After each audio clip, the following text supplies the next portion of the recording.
Hello everyone, welcome back to ThoseYGOguys. I'm your host Alessandro.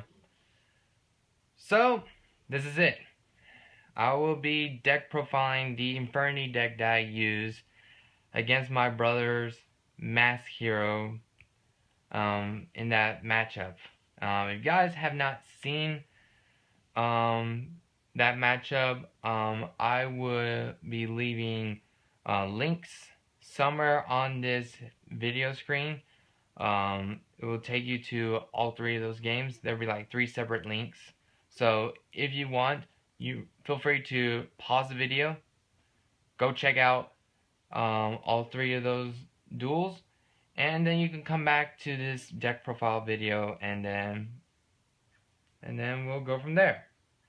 So a lot has changed. I mean, last time I played Infernities was like before October 2014 list, and honestly, I think that's kind of like the same story with a lot of people, unless you're one of those really diehard fans that wants to keep on working with Infernities. Then I mean, I salute you for that, for staying true to your favorite deck.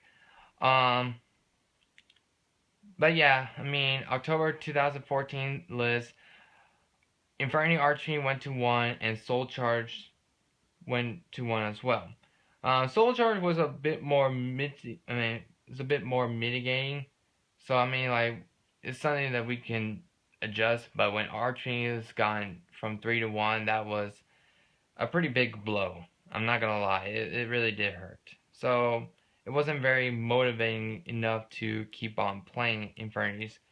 I didn't get rid of the deck. I still keep the core in hopes of one day maybe new cards, or maybe cards on the ban list for that's like Infernity related might come back in higher numbers per deck. Still has not happened, but new cards did came in. So yeah, April 2015 ban list came around. Did provide a very interesting card that I'm testing out. On top of, well, actually a couple to be exact. On top of the World Superstar set providing a very brand new Xyz monster that I'm very liking a lot as well. But I really haven't gotten to the point of motivation of playing Infernities if it wasn't for a video on Glasgow YGO, I think that's correct. Pretty much it was the Insane Infernity Combo 36 Special Summons video that his friend has featured, and that was like the key point of getting back into playing Infernities once more. Especially thanks to, I think it was M Stranger, for making a comment suggesting utilize Sahabi Carradine's World Championship 2014 winning deck list and make some changes, you know, like take out the 2 Archfiends because Infernity Archfiend is now at 1, take out the 2 Soul Charge because Soul Charge is now at 1, so on and so forth. And so far, I've been liking the changes. And of course, the last 2 cards, he did say, like, you know, it's up to you. I mean, it's your call. So I kind of utilized some of the cards that came back into the game, just because of the April 2015 ban list. And, you know, I'm going to see how things are looking. And so far, I mean, in terms of consistency and all that, even though the games against Mask Hero may not look like much, well, of course, Dark Law was the real struggle for the Infernity deck. But, I mean, overall, with the testing and solitaring, I'm pretty impressed with the plays I've been making with the deck and how much of a change this deck has come through. So without further ado, let's get started with the deck profile. Let's start off with the monster lineup, and then I'll put these aside. So first up for monsters, we have 1 Infernity Archfiend, 2 Infernity Necromancer, 1 Infernity Mirage, and 1 Infernity Avenger. These are your Infernity monsters. If you guys have known Infernities well enough, especially during the national season of 2014, you pretty much know what Archfiend Necromancer does. And if you guys don't know, I'll briefly go over real quickly. Archfiend, if you draw this card while you have no other cards in your hand, but basically you can special summon Infernity Archfiend from your hand to your side of the field. And whenever Infernity Archfiend has been special summoned, regardless if it's through his effect or by another card effect, you get to add any Infernity card from your deck to your hand. Infernity Necromancer, basically, when this card is normal summoning, it changes to defense mode, so pretty much it's a 2k defensive wall. But also when you have no cards in your hand, you can special summon 1 Infernity monster from your graveyard to your side of the field. So these two have been making a great duo. So you guys already know what these two have done, but you guys might be wondering, what do these two do? Because, you know, it's not the most common Infernity monster you guys have seen, or not something you see very often. So I will go into details of what these two Infernities do. First off, let's start off with Infernity Mirage. Infernity Mirage, of course, is a level 1, 0 attack, 0 defense, dark attribute, fiend type monster. That's very important to later on in the deck profile. It cannot be special summoned from the graveyard, so you cannot bring it back through Soul Charge or Infernity Launch.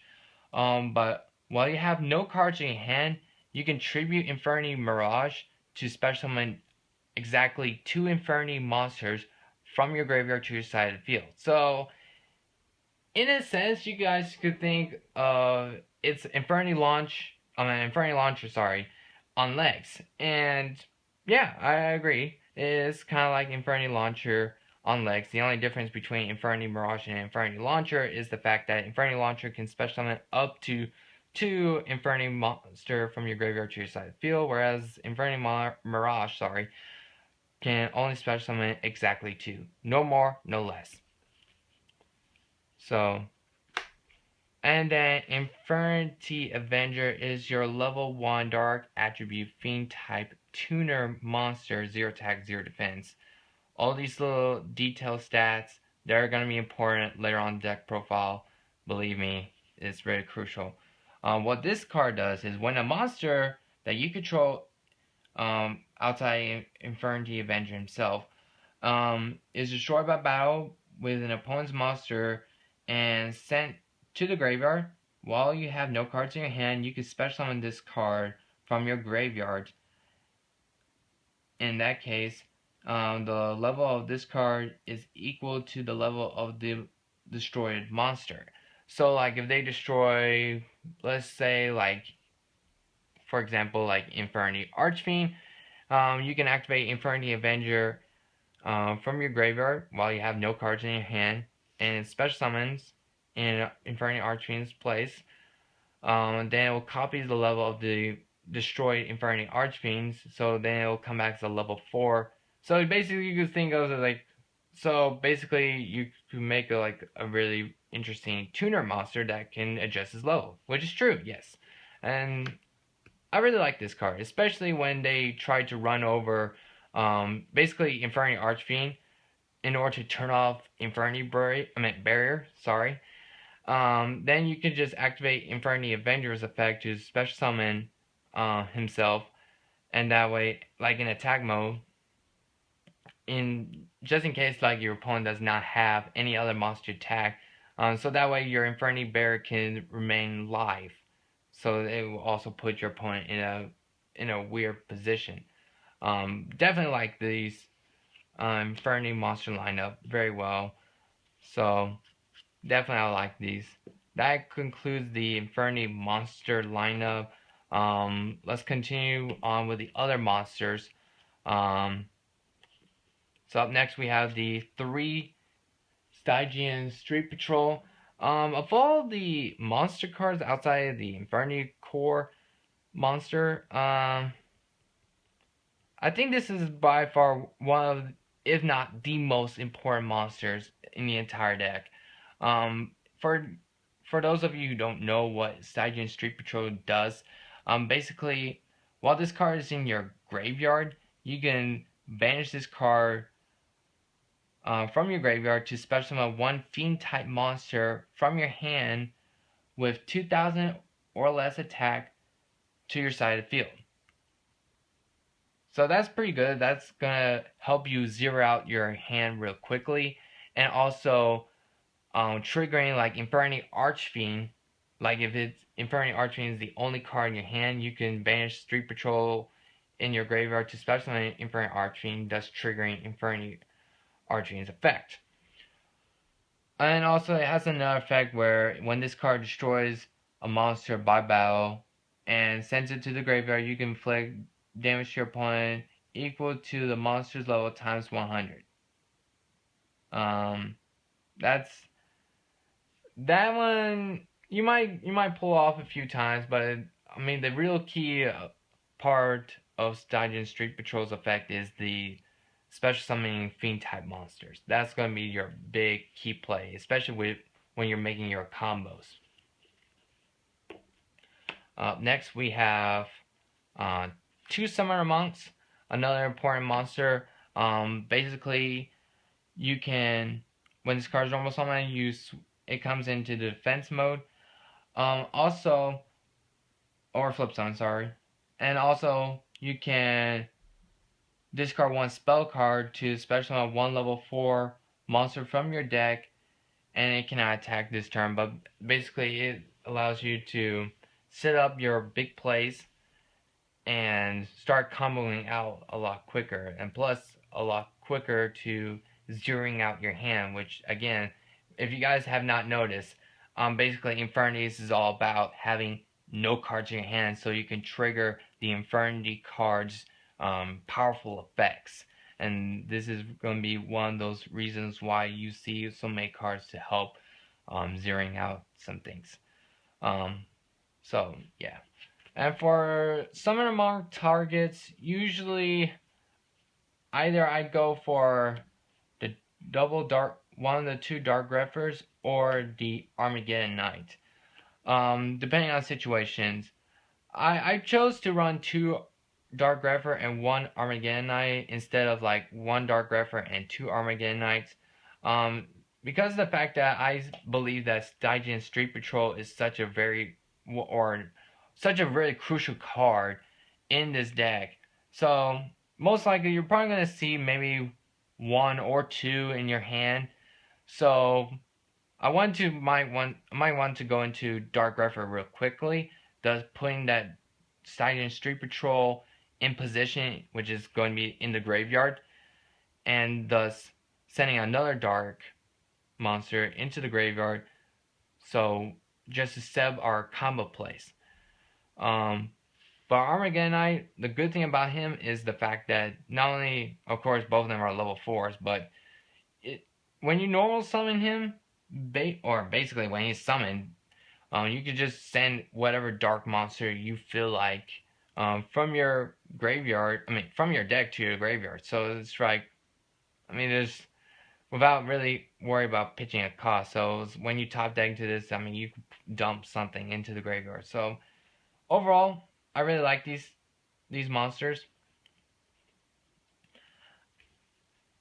And then, of course, I did max out the reinforcement of the army to fill in the gaps that we're missing. So I could not rely on just running 3 reinforcements of the army just for those 3 monsters, like 2 Dark Grepher, 1 Armageddon Knight. So now I've been going through the Pojo TCG strategies in the Infernity strategy list, and a lot of people have been talking about running Photon Thrasher. I think that was like the general consensus. Photon Thrasher is really amazing when you go first and you start off the plays. Like if you open up with Photon Thrasher or have a Rhoda and another level 4 monster, you can just go ahead, get that Photon Thrasher through Rhoda, and then just special summon Photon Thrasher, summon a level 4, and go to one of your key plays like making into Lavalval Chain in an instant. Definitely I like this card. The only problem I do have is the fact that once you already establish the board, if you top deck into a Photon Thrasher, it's kind of dead. Like, it will be stuck in your hand for quite some time until your opponent, for whatever reason, clear out your board, which is not a pleasant thing. But it is kind of a thing. Honestly, I really do like Dinotherium. If only Dinotherium is exactly a warrior type monster, then things might be a little bit different. But regardless, I think this is pretty much about all I have to say about Photon Thrasher. And finally, for our last monster, I'm running Archfiend Heiress. The fact that when Archfiend Heiress is destroyed, is sent to the graveyard by card effect or being destroyed by battle, you can add whatever Archfiend card that is. I have 2 targets for Archfiend Heiress. That's Archfiend Palabyrinth and Infernity Archfiend. I feel more comfortable having more than one target, because if I already draw into that Archfiend Heiress target, that one and only, then it was like, what's the point with Heiress now from there on? I want to utilize her effect a little bit more, and Palabyrinth, providing the extra boost, does help out quite a bit to protect Infernity Archfiend that's in attack mode, and thus keep maintaining the Infernity Barrier play until I need to activate it. So definitely pretty cool. That completes the monster lineup. So let's go into the spell lineup. We go down to the 3 Upstart Goblins. Draw power, basically. You want to get go through your deck, see your combo pieces. The 1,000 life point gain is it's whatever, really. So definitely not to be worried about. You just want to make sure your combos goes off quickly. As I said earlier about the warriors, I am maxing out the triple reinforcement of the army to search either Photon Thrasher, Armageddon Knight, Dark Grepher, whichever I feel like is needed to get the deck rolling and start making combos. Then triple mystical space Typhoon. This deck really does not like back row. You want to clear out as much as you can to make sure your combos go live, especially when you go second. The worst case scenario is like you make a play and your opponent just shut you down by means of like a floodgate, like Vanity's Emptiness or a skill drain, or have some other back rows that can potentially stop you from your plays, like Solemn Warning, Boundless, or whatever. You want to clear out those kind of cards so that way you can make sure your play goes live. So that's pretty good. And on top of protecting your monster from back row Forbidden Lands, you can use this as a defensive measure or an offensive, depending on how you feel like using it, depending on situation. Either protecting your monster from your opponent's spell trap, so you can continue on with your combo plays, or just weaken your opponent's monster and beat it in battle. Like if they attack into your Infernity Archfiend with Thunder King Ryle, you can add damage stat, activate Forbidden Lance on Ryle, and kill it.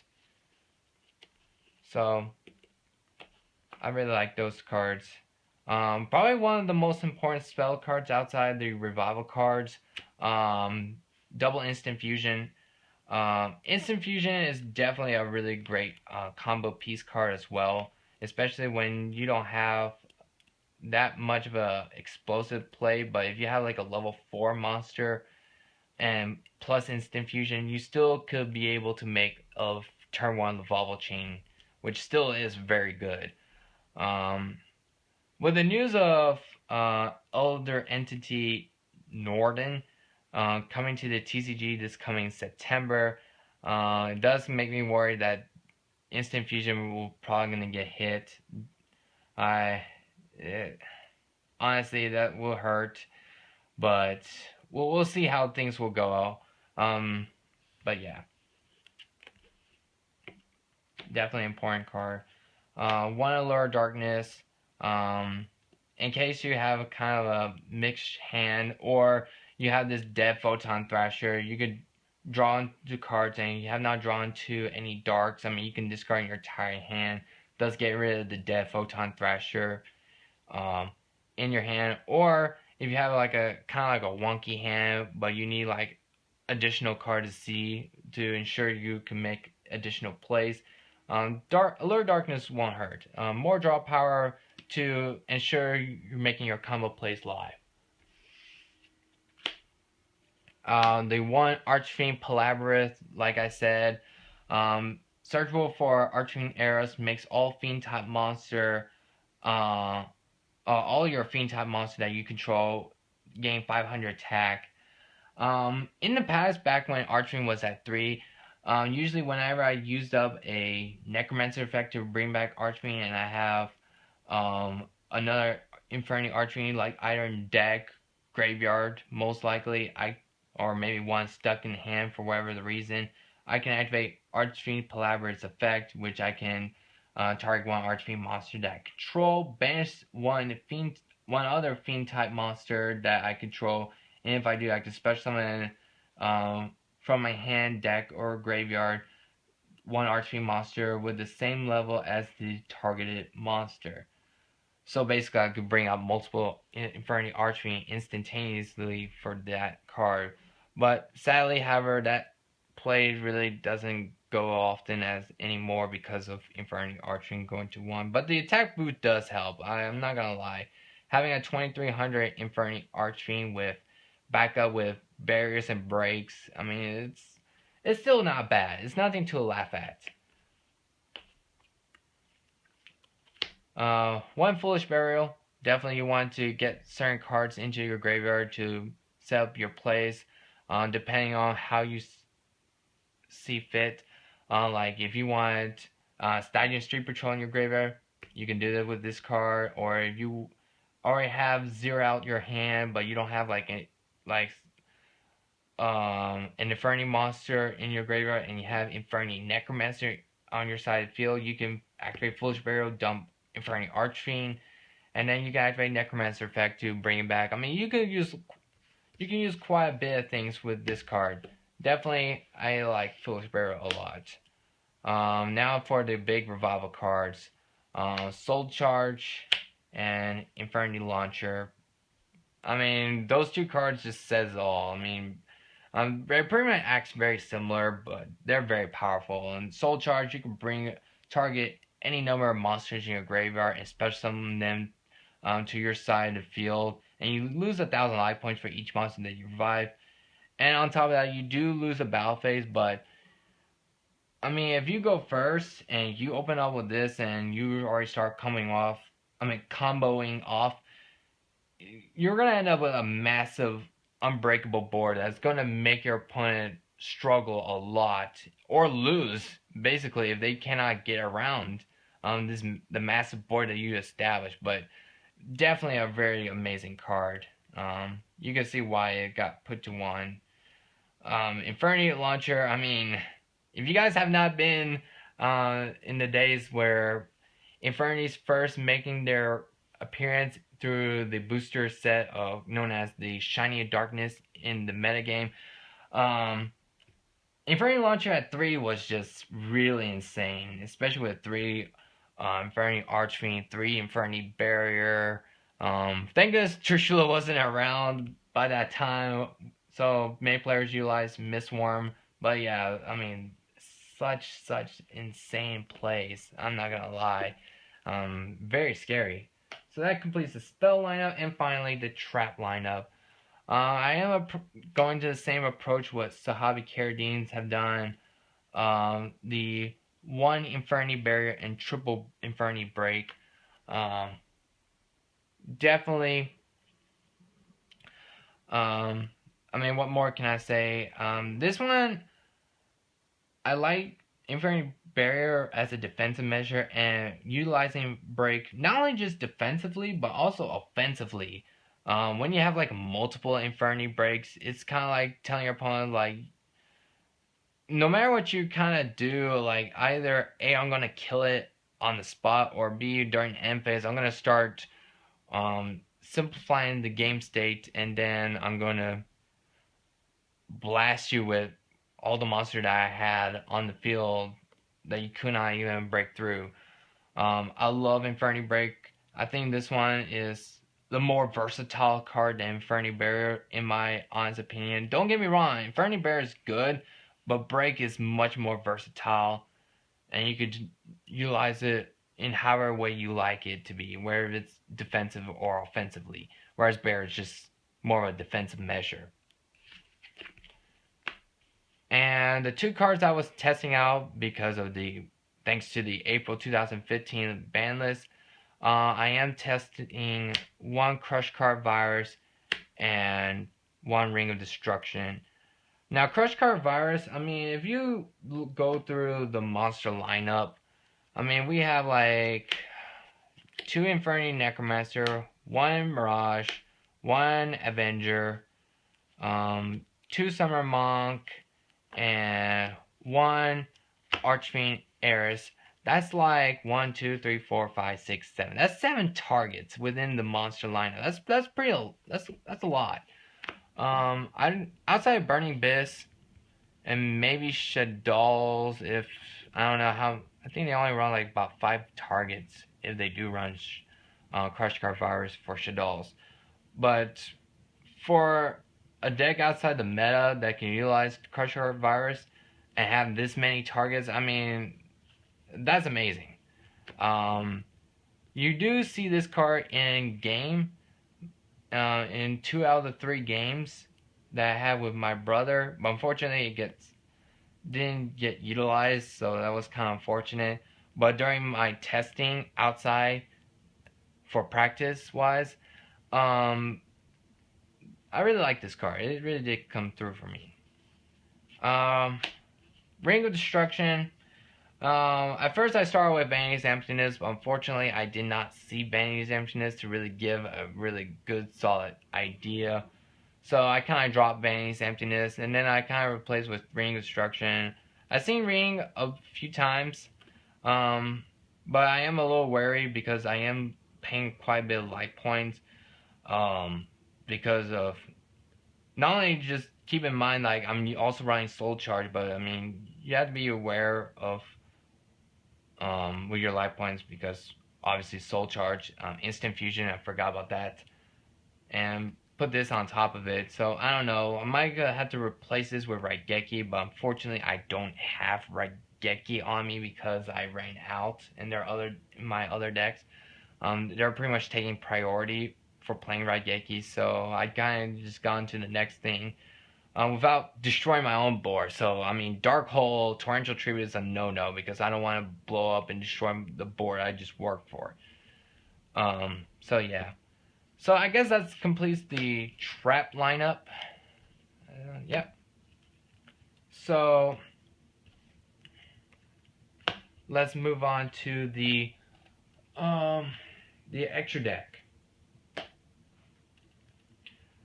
Moving on to the all-stars of the extra deck, pretty much the MVP monsters.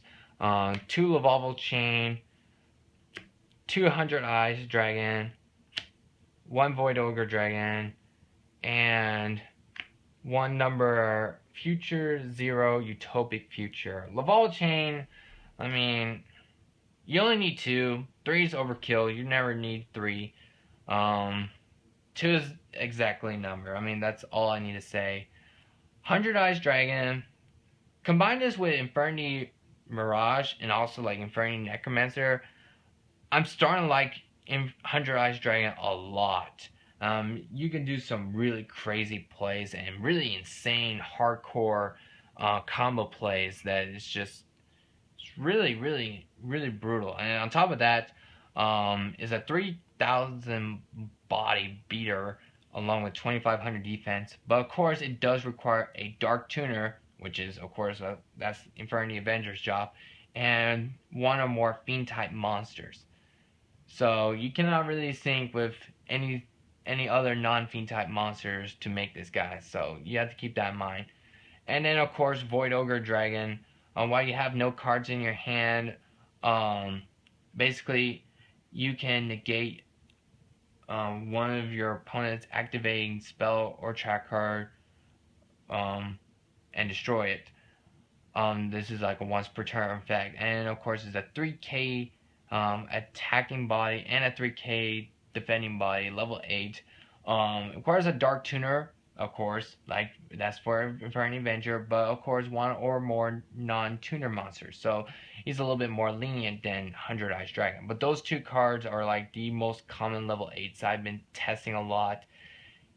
These are the cards I've been making the most, and I think this is what I narrowed down to. And now for the new monster that came along around the World Superstar set. Number F0 Utopic Future. Basically, it requires 2 Xyz monsters with the same rank on your side of the field and overlay them into this guy. Basically, he cannot be destroyed by battle, and neither player take any battle damage from attacks involving this card. At the end of the damage step, if this card battle an opponent's monster, you can take control of that monster to your side of the field and until the end of that battle phase. And if this face-up card would be, if this face-up card on the field would be destroyed by a card effect, you can detach one Xyz material that's protecting him from effect destruction, which is really good. I like it. I mean, stealing opponent's monsters is pretty big, and especially when it's trying to clear out for either your big offensive bodies like Void Ogre Dragon and 100 Eyes Dragon to go in for dealing massive damage. I mean, definitely I like it a lot. So these are like the MVP cards. I enjoy having those cards and definitely have no regrets for running them. Onto the other extra deck cards. Of course, for instant fusion targets, we're running Fusionist and Dark Fire Dragon. I want to keep like a level 3 fusion monster just in case if I wanted to go in for one rank 3 play that I have in my extra deck, just in case, or for Diamond Dire Wolf plays. And Dark Fire Dragon probably will get replaced once Elder Entity Norden. Sorry, I get very used to saying his Japanese name, but yeah. Basically, they're just there for going to your key Xyz plays. Then for other synchros, I am running one Underworld Fire Balmung as my level 4, just in case if I go Avenger Necromancer into a level 4. For some strange reason, I thought I had Armory Arm, but I could not find it. So I had to find something that kind of replaces it.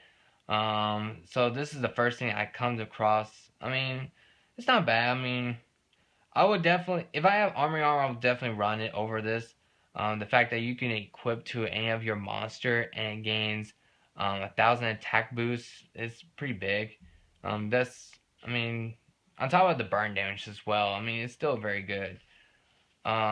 Stygian Street Patrol. And this one is very interesting. I mean, it requires one Fiend-type tuner monster plus one or more non-tuner monster. And this one's very interesting as for a level 5 Synchro monster. With 2200 attack and 1800 defense, when this card destroys an opponent's monster by battle and sends it to the graveyard, you can have this card gain 800 attack, and until the end of the battle phase, he gains like he can make a second attack in a row. So when he kills a monster, he goes up to 3000 and attack once more. But when you combine with Archfiend Palabyrinth, he'll be like a 2700 beater attack, kill a monster, and then he goes up by 800 and he'll be attacking for 3500, which is pretty cool. for those two monsters, I mean, yeah, I mean, Army Arm will probably take over the spot. For Stygian, I'm debating whether or not I want to run Stygian or Armades over it. So, I mean, it's back and forth. I haven't really solidified what I really want. I mean, I haven't gone to these guys that often. Very rare. But, I mean, it's there, it's there. It's good to have them. And of course, for your key rank force, Evil Swarm Excited Knight. Whenever you're behind card advantage, I mean, you could clear out the board, which is unfortunately I have not utilized this card, especially against the duel against Stefano, which that was what I was counting for. Fortunately, Stefano and I have equal number of cards, so it was kind of a interesting situation. Number 101 Silver Arc, pretty good XCs. Number 66 Master Key Beetle. I had to find some ranked force real quick, so I kind of just fill in the spot. 1 Diamond Direwolf. Clear out, unclog some areas if some things are starting to clog up my field, or pop a card on my opponent's side field if I feel like it. And finally, the last card of the extra deck, a rank 3 Leviair, the Sea Dragon. To bring back any of your banished cards, like if you banish your Infernity monster by means of like 100 Eyes Dragon or Infernity Break, definitely you could bring them back through Leviair. Especially you could bring back Infernity Mirage, since it didn't say you cannot special summon him from outside of the graveyard, like from the banish zone, the graveyard, the hand. It just says specifically for Infernity Mirage cannot be special summoned from the graveyard. That's it. So that's one of the great things about it. And yeah, I mean, overall, pretty solid. If I get Dark Rebellion, Xyz Dragon, and Castel, Master Key Beetle probably gonna drop. I'm still have to play around with the extra deck a bit to see how I can adjust. So that's it for the extra deck. I'm sorry this video was long. I want to make sure I made it as full detail as I can be. Some cards you might be wondering, why am I not running certain cards? Start with like for the trap count being so low. I started testing out with like Phoenix Chain, Call of the Honest. Like I've seen a lot of Infernity deck profiles from October 2014 and then on. I tested them out. My biggest problem with those cards was the fact that once those cards go through like Xyz summoning, fusion summoning, which that's now a thing thanks to Duels Alliance, ritual summoning thanks to Secret Forces now because Necros. Synchro summoning, Xyz summoning, I mean, they become like a dead card sitting on your field, and it starts to clog up. And the problem is you're running a much heavier spell and trap count than your monsters. So that means you're gonna be setting a lot of spells and traps in order to maintain 0 cards in your hand, so you can activate your Infernity card's effect, or Void Ogre, basically. So that's probably why I'm not running those cards. Also, why am I not running like Infernity Doom Dragon? Honestly, I never find the need to play him now. I mean, more times I go into 100 Eyes Dragon and Void Ogre Dragon than I make this guy, which, as sad as to say, I mean, he is the strongest Infernity monster in terms of raw power, but I mean, I'd rather just utilize 100 Eyes Dragon to extend my combos and Void Ogre Dragon to protect my board. So, that's kind of like why I'm not running him. Also, in the Glasgow YGO video, his friend did play Bujinki Amaterasu. I've been thinking about trying this card out. But I don't know. I mean, I don't recall a time I have like at least 3 level 4 monster on the field. So I really don't know. I mean, it can go either or. I mean, it's your call. I mean, basically, I think the deck so far, it started off, I mean, it's been testing very well. I mean, I'm very pleased with it. I'm sorry this video is very long. I want to make sure I fully explain the card choices and, of course, the reason behind them. And, of course, why I'm running certain counts and so on and so forth. But yeah, but this is just a preliminary build. I know there's plenty of room for it to improve, but I mean it's a nice deck profile. I mean, I will admit, I had a lot of fun playing Infernities once more. I hope you guys enjoy this deck profile. I hope you guys find this enjoyable, very informative, and very helpful as well. And if you guys, I hope that it also, you guys, in case you guys want to try to play Infernities, I mean, I hope this is a pretty good preliminary build, set of a preliminary template for your future Infernity decks. Or, I mean, yeah. If you have any suggestions, like what to run, what to make some changes, feel free to leave a comment down below. I'm willing to read out your suggestions. Also, gosh, what am I gonna say? If you also have any questions, feel free to comment down below. I'll try to respond to them. And I think that's about it. So I hope you guys enjoy this video. But yeah. So what to say about this Infernity archetype? I think the deck, there's going to be future potential for this deck. Especially with they're getting a new direct support for that deck in the future. I did do a review on it recently. You guys don't know what it is known as Infernity Bishop. I did do a review, so I'll have the link somewhere on this video. So feel free to go ahead and check it out. And yeah, I think that's about it all I have to say. So I hope you guys enjoy this video. If you guys are interested for me doing a combo based video or making a series of combo videos, let me know either through, let's say, at least 5 likes or so. I might start doing them. So yeah, definitely. Hope you guys enjoy this video, and I'll see you guys later. Take care, everyone. Bye bye.